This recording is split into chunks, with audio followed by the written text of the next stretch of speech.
Yo les trashers. Comme tout bon film qui se respecte, il vous faut un bon méchant. Batman a son Joker, Sangoku a son Freezer et Lucky Luke a ses Dalton. Et pour les films Pokémon, c'est pareil. Sauf que Jesse et James, ça va pas le faire. Il vous faut des vrais méchants, charismatiques et badass. Des méchants qui veulent dominer le monde. Et pas juste capturer un putain de Pikachu. Aujourd'hui, je vous propose les 10 meilleurs méchants des films Pokémon. Capitaine Fantôme.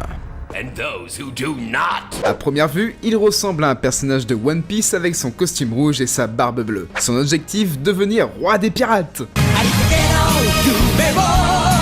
Enfin, roi des mers. C'est déjà le pirate le plus recherché du monde. Il possède une force surhumaine et toute une flotte à ses ordres. Il tentera de voler Manaphy pour qu'il lui révèle où se cache le temple des mers. Une couronne s'y cache, donnant à son porteur de formidables pouvoirs. Mais ce nul va tout gâcher. Il va tout simplement ensevelir le temple des abysses sous les flots. Il tente malgré tout une nouvelle fois de capturer Manaphy, avant de se faire recte par Sacha, roi des mers, et le légendaire Kyogre. Zero.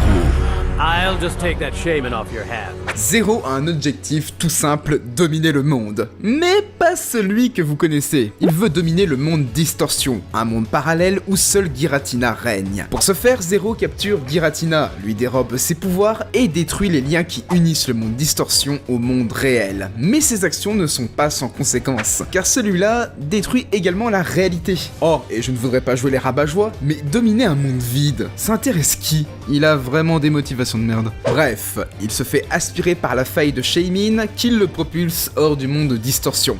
Pif paf pouf, une attaque laser de l'appareil contre le vaisseau de Zero et la mort probable du méchant. Parce que oui, Pokémon, c'est aussi pour les grands. Kodai.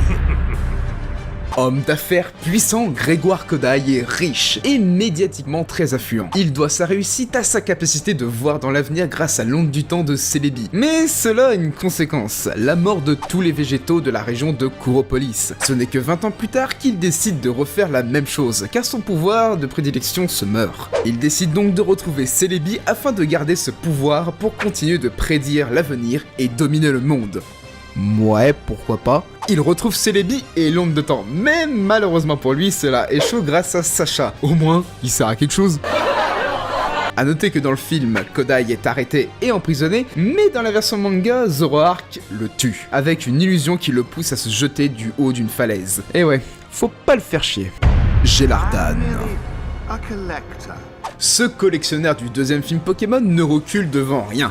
Il considère les Pokémon non pas comme des amis, mais plutôt comme des pièces de collection. Hey, c'est là que c'est un ami. Son objectif, capturer Lugia, sa pièce manquante. Pour cela, Articodin, Elector et Sulfura doivent se battre entre eux. Il capture Elector et Sulfura qui vont être sauvés par Sacha et ses amis. C'est alors qu'Articodin apparaît et qu'une bataille débute entre les trois légendaires. Mais tout cela a une conséquence. L'équilibre météorologique du monde est perturbé par des violents orages, des tempêtes et des tsunamis. C'est alors que Lugia apparaît afin de calmer les trois légendaires, et se fait mettre hors d'état au bout de 2 minutes. Mais retrouve toutes ses forces grâce à la mélodie de Mélodie. Gélardan tente de capturer Lugia, mais ce dernier va le pulvériser avec 2 attaques aéroblast. Cela calmera les Pokémon légendaires et explose la forteresse volante de Gélardan. C'est en soi une fin assez triste pour le méchant. Hoopa, forme déchaînée. Autant vous le dire, lui, il ne rigole pas. Cette forme démoniaque de Hoopa est incontrôlable. Il veut devenir le plus fort des Pokémon. Il invoque carrément Groudon et Kyogre pour leur casser la bouche en 2-2. Voyant l'ampleur des combats et les catastrophes engendrées, un sage du nom de Chris décide de sceller la forme démoniaque de Hoopa pour une version plus calme. Mais ce n'est que bien des années plus tard que la Team Rocket libère la forme démoniaque de Hoopa. Un petit peu comparable à Boo comme dans Dragon Ball Z. Il est vénère et va chercher à tuer sa propre forme miniature. Oui, vous l'avez bien entendu, il veut tuer son lui gentil, ce truc tout mignon et inoffensif. Et puisque c'est un méchant badass, il invoque toute une troupe de légendaires à ses côtés dans un combat épique et plutôt bien foutu. Je ne peux que vous conseiller d'aller voir ce film pour ce fight, qui ressemble un peu à une partie de Pokémon avec ton petit cousin. Butler. Observe this fossilized remnant of Groudon. Magicien et chercheur à la solde de la Team Magma, Butler cherche à faire revivre Groudon à partir d'un fossile. Il va échouer la première fois devant tous les membres de la Team Magma. Pas de bol, il se fait virer. Et humilié, mais il jure de prouver qu'il peut ramener Groudon à la vie. Pour cela, il décide d'utiliser l'énergie de la comète du millénaire. Oui, c'est un méchant de film Pokémon, faut pas chercher bien loin. Pour ça, il lui faut Jirachi, qui a la capacité d'aspirer l'énergie de la comète tous les 1000 ans pour redonner vitalité à Forina.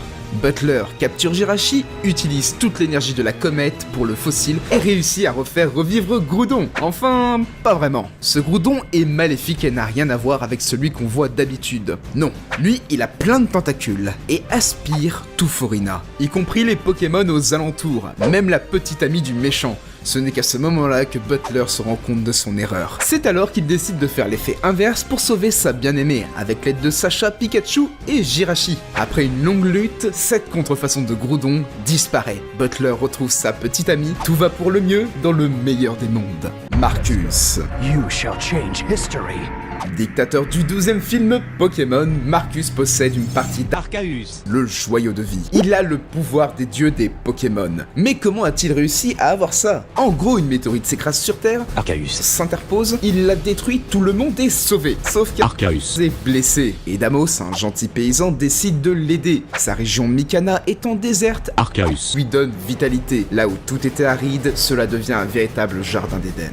Mais Damos doit rendre le joyau. Marcus, le subordonné du roi, n'est pas vraiment d'accord avec lui. Il a peur que la région redevienne un désert. Il prend contrôle du temple de Damos, utilise les Pokémon comme esclaves et tente de mettre fin au règne d'Arceus, le dieu des Pokémon. Il utilisera son Archidon pour manipuler Damos afin d'attirer Arceus dans un piège pour le bombarder d'attaques électriques et l'ensevelir dans de l'argent en fusion. Car oui, sans le joyau de vie, Arceus est faible, ses reliques étant une partie de lui. Mais bon, c'était sans compter sur l'aide de Sacha qui parvient à dérober le cristal à Marcus afin de le restituer à Arceus pour le sauver de cette tragédie. On ne peut pas faire plus égoïste que Marcus.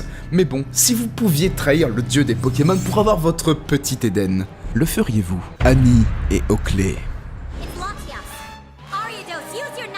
Membre de la Team Rocket, c'est voleuse des robes la Roséam, relique puissante créée par le père de Latias et Latios, qui permet de contrôler le mécanisme de défense d'Altomer. Elles réussissent à capturer Latios pour prendre contrôle du mécanisme de défense. Tout cela va leur permettre de ranimer de puissants Pokémon, Ptera et Kabutops, mais aussi prendre contrôle des marais. Mais bon, elles vont très vite perdre le contrôle de la machine et vont détruire la Roséam, ce qui obligera Latios à se sacrifier pour en créer une autre, et ainsi sauver Altemare. Plutôt pas mal, mais le suivant va vous faire froid dans le dos. Le chasseur masqué. Membre actif et respecté de la Team Rocket, le chasseur masqué est un fou, cruel, égocentrique et mégalomane. Son but est tout ce qu'il y a de plus simple, attraper Celebi et être le plus fort. Il veut renverser Giovanni, le boss de la Team Rocket, pour ensuite mettre le monde à ses pieds. Il possède des Dark Balls, des Pokéballs qui rendent les Pokémon plus dociles et beaucoup plus forts. Il va prendre le contrôle d'un Tyrannosif pour montrer de quoi il est capable.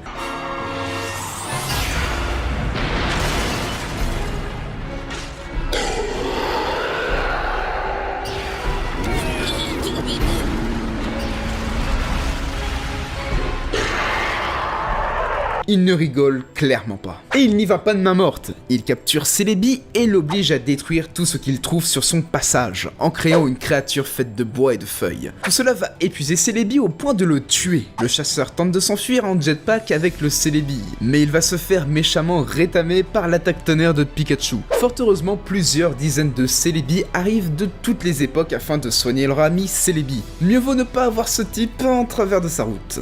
Mewtwo. This cannot be my destiny.